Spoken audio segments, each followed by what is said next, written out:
Now, the second thing I've got up here is competition. If you were to look, flash back in time 20, 30 years or whatever, and think about who a typical company was competing against, who would the typical competitors have been? Yeah, the person down the street. That's exactly right. Okay? But in part because of communication technology and the internet and all this kind of stuff, today, who are we competing against?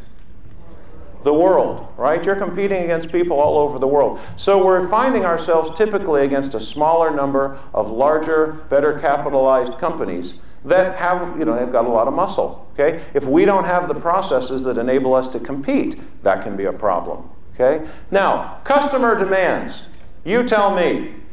Think about the customers of your organization. I don't care what industry you're in. If you look at the customer expectations of you 20 years ago versus today, do they want more? Are their expectations higher or lower today? Way higher? Do you think that's a trend that's going to change? Probably not. I still remember when I was a little kid, my dad took me to buy a new car. And is there anybody here from Ford? I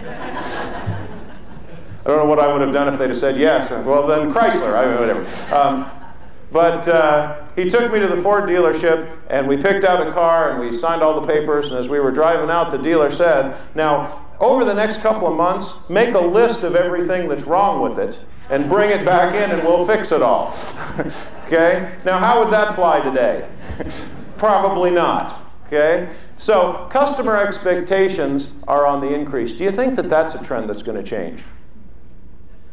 Probably not. Okay? Once again, putting more focus and emphasis on process. You've got to have good processes to meet increasing customer demands, okay? To meet the demands of competition globally, and to deal with the increasing speed of business.